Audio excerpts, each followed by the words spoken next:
जय माता की मित्रों, मैं सनी गुप्ता। आप सभी का स्वागत है कलयुग धार्मिक आस्था चैनल में। आज की इस वीडियो में हम बात करेंगे यक्षिणी के विषय में और जानेंगे यक्षिणी कौन होती है और कैसे हुई इनकी उत्पत्ति। और अगर आप चैनल पर पहली बार आए हो तो चैनल को सब्सक्राइब करना, जिससे आपको हमारे चैनल की सभी वीडियो समय पर प्राप्त होती रहेंगी। बहुत से लोगों का सवाल रहता है कि कौन है यक्षिणी। यक्षिणी का उल्लेख हमारे सभी प्रमुख ग्रंथों में मिलता है। रामायण से लेकर महाभारत तक तथा कई अन्य पुराणों में भी इनका माननीय उल्लेख है। तो आज हम जानेंगे कौन है यक्षिणी और ये कितनी शक्तिशाली होती है, कैसे हुई थी इनकी उत्पत्ति, तंत्र साधना में इनका क्यों इतना महत्व है। आइए विस्तार से जानते हैं। यक्षिणियां उन दिव्य प्राणियों में से एक है जो ब्रह्मांड के विभिन्न क्षेत्रों में निवास करते हैं। वो देव देवता की श्रेणी में आते हैं और इनके स्वामी कुबेर है। पौराणिक कथानुसार भोलेनाथ के दास और दासियों को यक्ष और यक्षिणी कहते हैं। इनमें देवी देवताओं जैसी कई दैविक शक्तियां होती हैं, लेकिन बहुत सारे लोग यक्ष और यक्षिणी को भूत और भूतनी मानते हैं। उनकी ये सोच गलत है। यक्ष और यक्षिणी में भूत और भूतनी जैसे नकारात्मक ऊर्जा नहीं होती है, बल्कि उनमें सकारात्मक ऊर्जा विद्यमान होता है। ये लोगों की मदद के लिए हमेशा ही तत्पर रहे हैं। ऐसा माना जाता है व्यक्ति दृढ़ता से इनकी साधना तपस्या करके उन्हें प्रसन्न कर सकते हैं और उनसे मनचाहा वरदान मांग सकते हैं। ऐसा भी माना जाता है कि संपूर्ण देवी देवताओं की दैविक शक्तियों के बाद इनकी शक्तियों को उच्चतर माना जाता है। तंत्र साधना के विभिन्न ग्रंथों में मुख्य रूप से 36 यक्षिणियों का उल्लेख आता है और 8 प्रमुख और सिद्ध यक्षिणी है। ऐसा माना जाता है इन 8 यक्षिणियों की साधना करने से व्यक्ति अपनी सभी मनोकामनाएं पूर्ण कर सकता है। इन सभी 8 यक्षिणियों में से मनोहारी और सुरसुंदरी यक्षिणी प्रमुख है। इनके अलावा कामेश्वरी यक्षिणी, कनकावती यक्षिणी, पद्मिनी यक्षिणी, रतिप्रिया यक्षिणी, अनुरागिनी यक्षिणी और नटी यक्षिणी है, जिनकी साधक अपनी इच्छाओं की पूर्ति के लिए साधना करते हैं। इनमें से 4 यक्षिणियां पूरी तरह से गोपनीय है। इन 4 यक्षिणियों के बारे में कोई भी नहीं जानता। 32 यक्षिणियों में हर एक यक्षिणी का एक विशिष्ट मंत्र है। इन्हें सिद्ध करने से सुख, सौभाग्य, ऐश्वर्य, सफलता, वैभव, पराक्रम, संतान सुख, मन चाहे उपलब्धियां, रत्न आदि प्रकार का सुख प्रदान करने वाली तथा शत्रु का भय दूर करने वाली है। अगर इनके मंत्रों का विधि विधान से उच्चारण किया जाए तो मानव जीवन की समस्त परेशानियां दूर हो जाती है। बिना किसी गुरु के और बिना किसी अनुभव के किसी भी मनुष्य का इनको सिद्ध कर पाना उचित नहीं है। यक्षिणी का वर्णन हिंदू धर्म के अतिरिक्त जैन तथा बौद्ध धर्म में भी मिलता है। रामायण और महाभारत काल के समय में तो यक्ष और यक्षिणियों का वर्णन कई स्थानों पर मिलता है। रामायण काल में तारका एक बहुत शक्तिशाली यक्षिणी थी, जिसका वध भगवान श्री राम के हाथों से हुआ था। यक्षिणियों को सकारात्मक शक्तियों और पिशाचिनियों को नकारात्मक शक्तियों के रूप में जाना जाता है। इनकी उत्पत्ति के 2 प्रमुख विवरण हमें अपने धर्म ग्रंथों में मिलते हैं।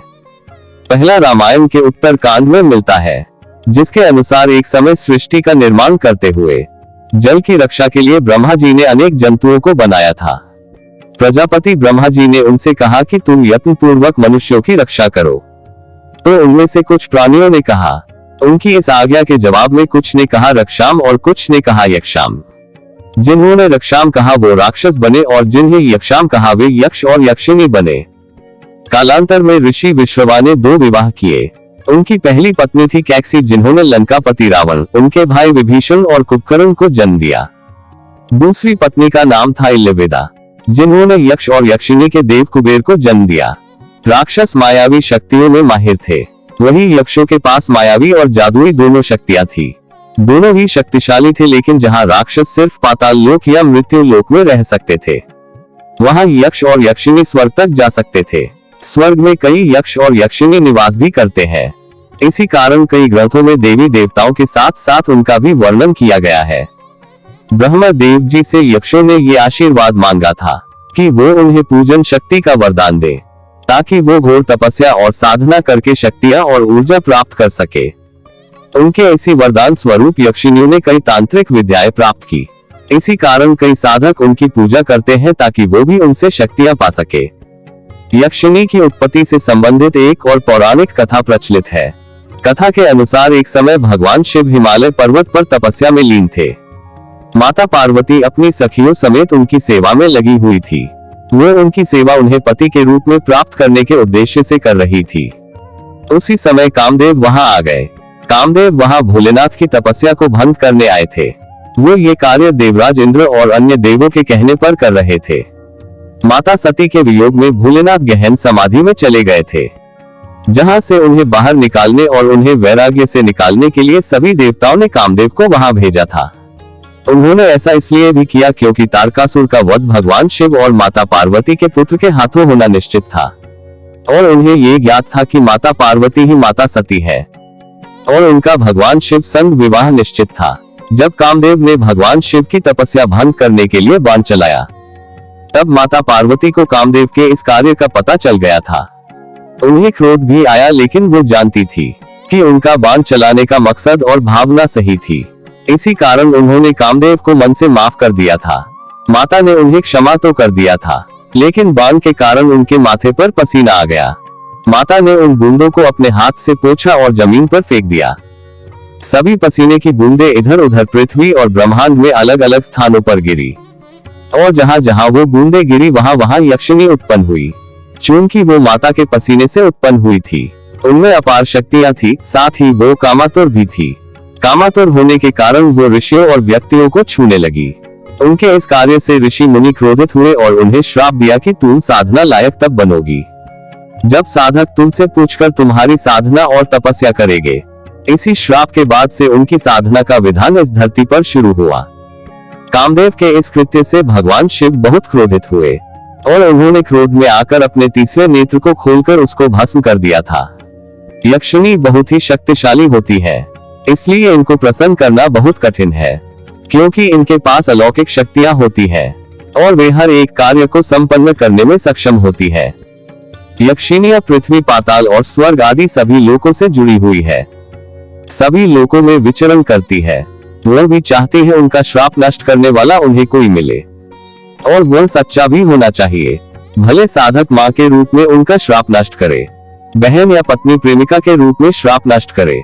अगर कोई साधक ऐसा कर पाता है तो वह बदले में अपने साधक की हर इच्छा पूरी करती है। यक्षिणियों की संख्या अनंत है, कुछ उग्र स्वभाव की होती है तो कुछ सौम्य होती है। ये आपके मन पर हावी भी हो सकती है। इनकी सिद्धि से पूर्व अपने इष्ट देव की सिद्धि होना जरूरी है। यक्षिणी भी अपने साधक की पूरी तरह से परीक्षा लेती है। थोड़ी सी भी गलती होने पर ये उसी साधक को कष्ट भी देती है। इसलिए ही इनकी सिद्धि करने से पूर्व सभी आवश्यक सावधानियां बरतनी चाहिए। तो दोस्तों, ये थी कौन होती है यक्षिणी की जानकारी। आपको ये जानकारी अच्छी लगी हो तो वीडियो को लाइक करें और अपने दोस्तों में शेयर करें। आगे भी आप सभी को सभी देवी देवताओं, तीर्थों, प्राचीन मंदिरों और पूजा पाठ से जुड़ी जानकारी मिलती रहेगी। मिलते हैं अगली किसी धार्मिक जानकारी के साथ। जय मां काली, हर हर महादेव।